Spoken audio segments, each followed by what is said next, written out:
Hello, this is Jean Caragher, President of Capstone Marketing. I am thrilled to be talking today with Kristen Lewis, Director of Marketing at EisnerAmper, and the most recent inductee into the Association for Accounting Marketing Hall of Fame. Now, inductees need to have a minimum of 10 years of experience in the profession and service to the profession, as well as to the Association for Accounting Marketing. And Kristen certainly fills this description. She started her accounting marketing career in 1999. Remember that, Kristen? As a marketing coordinator at Goldenberg Rosenthal in Philadelphia. So here's a woman, she's got more than 20 years experience in this industry. At EisnerAmper, Kristen is responsible for the firm's marketing initiatives in Philadelphia and New York, so two big markets, as well as some firm-wide strategic initiatives. In her service to AIM, Kristen was named the AIM Volunteer of the Year in 2009. She served on the board from 2010 to 2018, serving as president in 2016, 2017. And she's also chaired and served on several committees, including the Communications Committee, the Content Assessment Task Force, and most recently, the Diversity, Equity, and Inclusion Initiative. So Kristen, congratulations on being inducted into the AIM Hall of Fame. Oh, thank you so much. Thank you for having me. Now, I understand there was a celebratory dinner afterwards because Kristen was there live at the summit when she received this award. And were you surprised? I was 100% surprised, and my loved ones from my loved ones from my day job, from my AIM job, from my life. Apparently, they were all conspiring against me to lie to get me to the ceremony, because I was originally just going to be a virtual attendee with for the policies that we have right now around conferences. So yeah, and like thinking back, it's like when you see one of those movies and the big twist is revealed and you're like, oh, that's how that happened. But yeah, they got me there. They lied and I'm oblivious and I just went for it. So yeah, it was a shock and a good shock. And just to be mentioned with some of those folks, like people who have taught me and mentored me and meant so much to me, like it's still amazing that I'm on that list. So yeah. Well, it's very well deserved. And Lauren could barely get the words out, could she? She was so emotional, the whole thing. So it was all just perfect. So we've been talking a lot about COVID and a lot about this pandemic, right? So we're going on 15 months now. Yes. So tell us about, just one of the ways that you've had to transition. I hate using this cliche word, pivot. Tell me how you've kind of changed up an aspect of the firm's marketing program due to the pandemic. Well, I think the biggest thing is probably just the online pivot for all of our programming. We've always done some webinars, but we were a very heavy in-person events shop, a lot of networking, a lot of folks in a conference room, and just hands-on relationship building. And I think we had done one program on our brand new On24 platform when the evacuation order came down, like get out of the offices. I'm like, whew, okay. We had done like a small webinar at that point on On24. I'm just shocked at how quickly we were able to change things up. We became an online machine, and just everything that we were doing, we were able to make national in scope because the borders fell away. You're not worried about ordering bagels for people in different places. So it became an opportunity for more people to get engaged. We figured out how to do some virtual networking, which was probably the biggest thing that had to be taken out of our usual play in terms of market approach. And, and nothing was the same, of course. We were just trying new things, but we found different kinds of wins. And if I could say anything about that whole march of the virtual programming, more online, really resulted in an elevation of the work we had been doing as content marketers and just an increased appreciation of the role that thought leadership plays in building relationships and establishing our brand and all the rest. I mean, there was no other game in town, so it was helpful just to spotlight all of the hard work that goes into those things. It wasn't just, oh, it's nice that we have all these articles. It was like, oh, wait a minute, this is an engine for growth. We're getting leads, we're following up on them, we're scheduling virtual meetings, et cetera. So it really helped establish that we weren't just the people who bring you into a room and wine you and dine you. We're helping you with legitimate solutions for your business and thought leadership and all the rest of it, even in a virtual environment. So yeah, it was a big change. If there was ever a moment to lift the credibility of accounting marketers, this past year was absolutely it. Yeah, for such sure. an opportunity. Oh, yeah, for sure. And the online networking, kudos. I've worked with some clients on that because I don't believe a lot of that is going on. I think there's lots of CPAs out there who are thinking, we got out of this, requirement to network. I don't like doing that anyway. So the firms that are doing it are definitely going to reap the rewards. Yeah, and I think that one of the ways that we've approached it too is to change it up. So, we started, let's have some virtual networking rooms before, after a webinar to talk about, what are you seeing in your businesses, best practices, doing Right. smaller sort of roundtables. And then, okay, how do we have fun now that we've done that and people are a little bit bored being on a Zoom call? What do we do? A cooking class? Do we have people talk about wines or art or, a number of different topics? And that's the way you can build those relationships and have a little bit of fun, even when you can't be together. Absolutely. And what's been the reaction to that? Mostly pretty positive. Those extra activities. Mostly positive. And I think, Okay. we found differing levels of engagement. It can be hard to learn how to do these things virtually when you're one of those folks who just like jumps in a room and you're shaking hands and you're making things happen. You're not shaking hands. You're not necessarily making things happen in the same way, but you are building those sorts of relationships that become something additional. So for the most part, it's been positive. I think people just weighing like, what's the balance? And we will continue to do some of those things going forward for certain, but we're also raring to go to get back in a room with people because we love that. Yes, and actually being face to face with people, right? And and even without a mask, right? I know. Oh gosh, I'm looking forward to that too, for sure. So through this crisis and your firm's response to the crisis and how you've done things a bit differently, what have you learned about your firm or your colleagues or yourself? Does something kind of rise to the top? I've been really proud of just the resiliency I've seen in our team, our marketing team, and just the broader firm. We really stuck together and figure things out on the fly. We like to use the terminology, we built the car while we're driving it. I think this sort of proved to us we can do hard things, we can do new things, and we can also push ourselves and others, our colleagues, to do things that are kind of scary. It's a lesson I learned for myself too. There were times when we launched something new, like our first attempts at virtual networking or, big national summit. You have to face down a lot of your fear and anxiety after you sold them on this idea. Like I talked people into this thing. Oh God, I hope it works. Is it going to fail? And mostly though, these things worked out, and it doesn't mean that they were all perfect.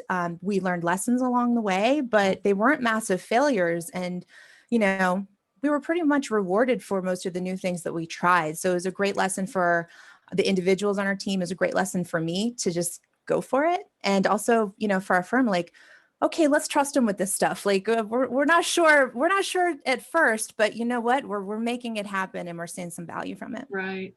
Yeah, because I think, even as marketers, we can sometimes, get stuck in our little space and how we do things and what we do.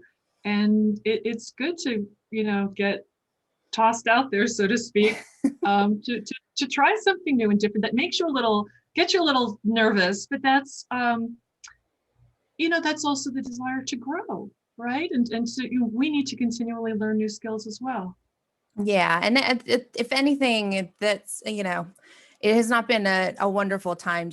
I've been just the connectivity, the productivity. I know we always want to be productive in what we do, but just the way, even the broader firm, like the practitioners, the ability to we had to set like new standards for everything we were doing, changing the model. And this is against a backdrop of loss and fear and sickness and uncertainty in the world. And sure. just, it's people call me sentimental sometimes when I'm on meetings, because I always take time out to thank the team. Like I've always done that, but I get a little bit sappy these days because I'm like, 15 months, guys, we've been moving mountains, and we should always be grateful for what's going on, but just seeing it in action can be pretty inspirational. Right. Absolutely. Yeah. I've given a lot of thought about, how I'm spending my time and how I want to spend my time, and, things that you value and are thankful for in your life.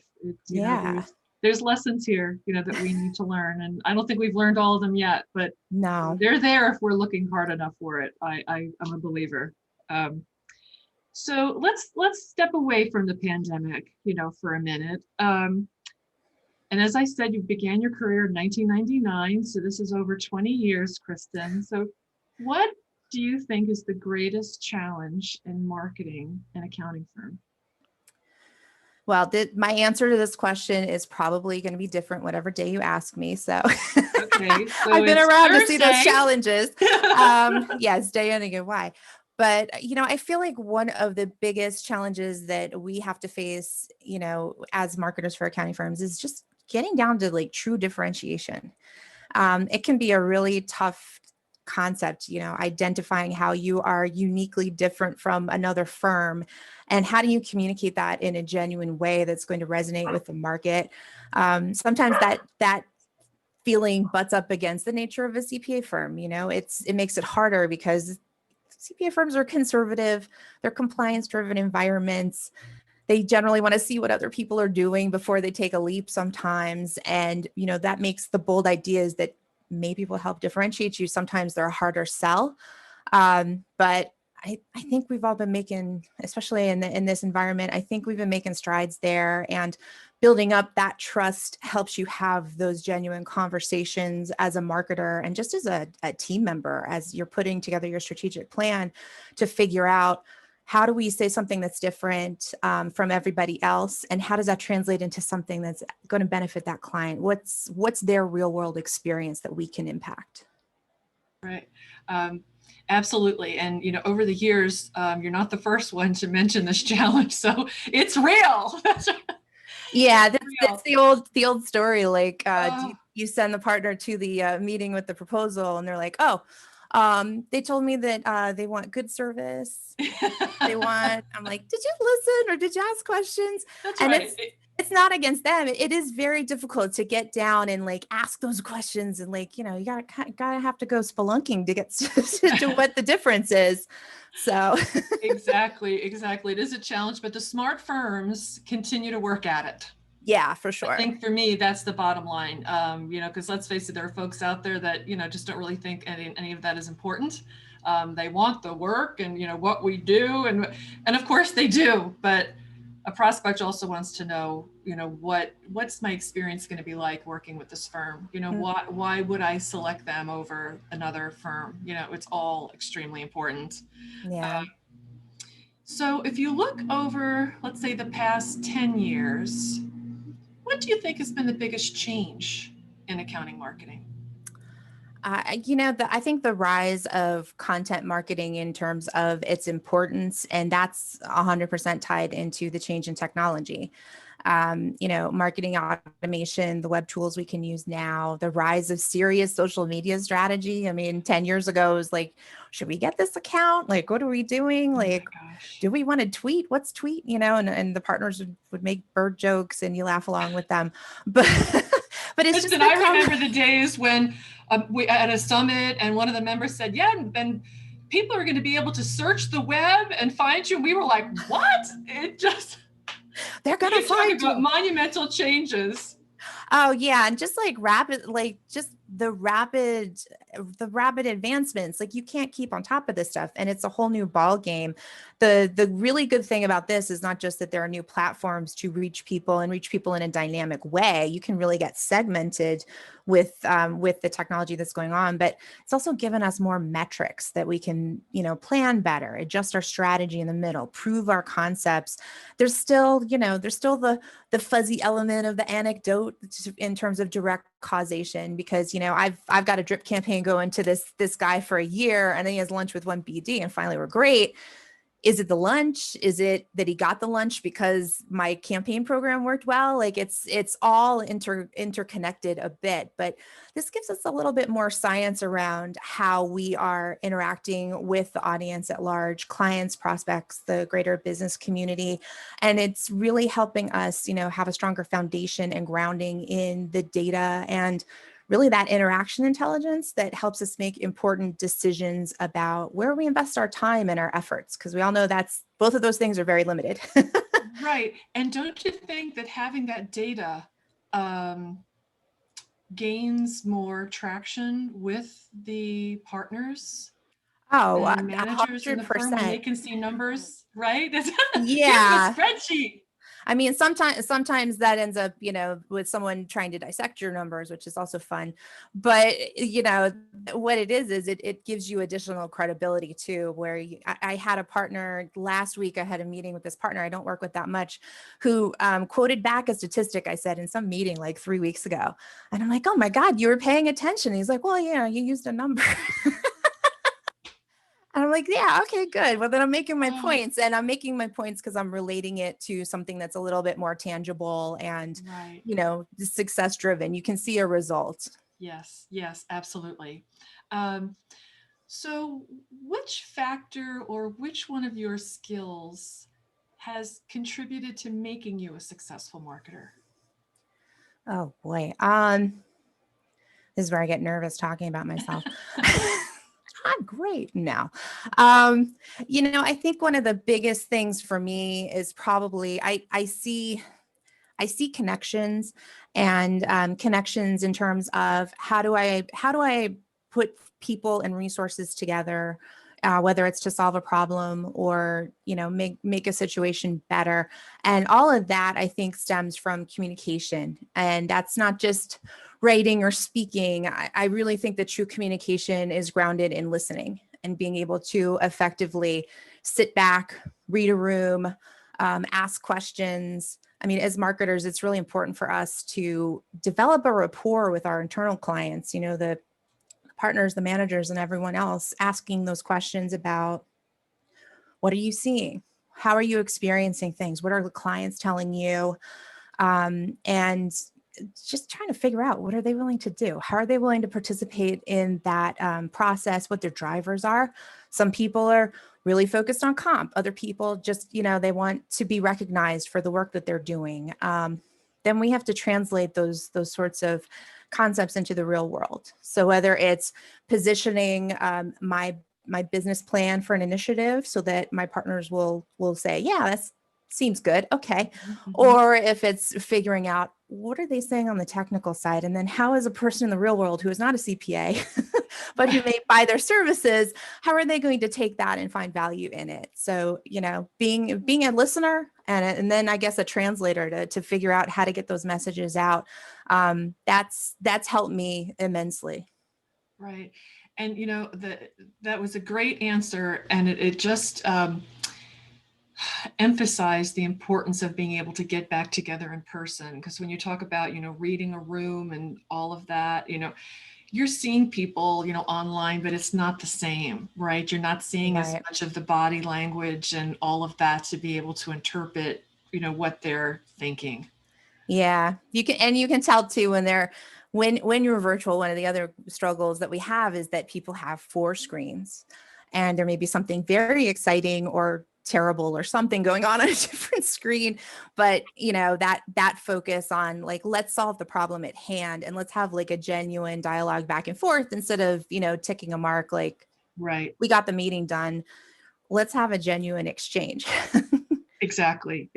Focus, right? Be present, right? Is that the term? Let's focus on one thing at a time. Oh, Exactly. gosh. So what would be your best piece of advice for other accounting marketers? Oh boy. My best piece of advice, well, beyond just like knowing your stuff, because I think, lifelong learning and curiosity is hugely important. It's not just about what's going on in your firm, but you need to know that stuff. It's like the outside world. But I do think that the marketer's game is really about expectations. It's about setting them, managing them, and then exceeding them, doing your best to exceed them. So when you're setting those expectations with leadership and just with everybody on the team at all levels, what are those priorities and focus areas, and how is that going to roll up to your firm's strategy? This is where you can say, hey guys, this doesn't make any sense. Why are we pursuing this? And our firm is not trying to grow that area. Why are we doing this thing? A lot of energy gets wasted just like randomly going out and doing things at an accounting firm. And I can say that because it's been 20 years. So as we've made great progress, I remember at the beginning of my career, it would be like, just do this program for this guy, get him, Right. get him happy. Be an order taker, right? Yeah. Don't think strategically, just do things. It'll make him feel happy. Okay. Cool. I don't know. Is that good for the firm? So identifying that and figuring out, what the plan should be around that and what your results are going to be and what those success factors, by the way, are for everyone involved. So you can't like have a plan and then have it be on the marketers to implement every element of it. Everybody's got to have skin in the game and a role and something to do if they're going to claim the success or just be a part of it. So there's setting expectations, there's managing those expectations, which is hugely important. And that's really where your rapport can break down if you're not a good communicator. Are you reporting about progress? Are you having regular communication in the right language? So how you speak to a member of your team is going to be different depending on their level or what they're doing with the project, et cetera. And then those accountability measures we're talking about, like you don't want to be left holding the bag as a marketer when something doesn't go well, because maybe the team didn't have buy-in or they just rubber stamped it and said, yeah, that seems like a nice campaign, go off and do that. You don't want that to be happening either. And then finally, for marketers, it's that exceeding expectations. I know we talk about that a lot. How can I go out there and kick butt and look great? But, we really have to go the extra mile in what we do. And, marketers, I love our energy and we've got great ideas. And when we go the extra mile, we can be very, very extra about it. Which, it's good and it's fun. But, if you approach these things like the CPAs do, if you act like an owner, because you are owning it, it's if it has to do with marketing, you should be owning it, what's going on with it. You're going to be successful. They're going to see your passion, and that makes people want to work with you that much more. Right, for sure. So then what would be your piece of advice for managing partners? Depending on the day for that one as well. No. I think just, the importance of, bringing your marketer in, I think bring them to the table, bring them in early and often to have these sort of conversations. They can really help build and implement your strategic plan beyond like the pure marketing and sales aspects of those. How are you addressing issues that are in the zeitgeist? All of this has to do with your firm's brand. What's that experience you're putting out there into the universe? And marketers also help you explore new approaches to problems you may have. You may not think that we have a certain expertise, and we may not, but we may ask a question that'll give you a great idea. I know sometimes we're brought in a little late when a major decision has already been made and we're trying to implement a plan that we didn't really help build. And that's not just frustrating for the marketer, but ultimately less successful for the firm. Right. So I want to caution too, marketing is not the answer to every problem. But, it's tied into so much, and the value and perspective. We talk a lot about how do we, bring in multidisciplinary teams to do a really great job on an engagement. It's kind of the same approach you want to do as you build your firm. Bring in those different perspectives, and they're going to help you build a solid plan that gets stuff done. Right, for sure. Well, now we know why Kristen was inducted into the AIM Hall of Fame. This was so fun, Kristen. Thank you. So I've been talking with Kristen Lewis, Director of Marketing at EisnerAmper, and the most recent inductee into the AIM Hall of Fame. Very well deserved, Kristen. Congratulations again, and thank you for your time today. Thank you so much, Jean. I appreciate it.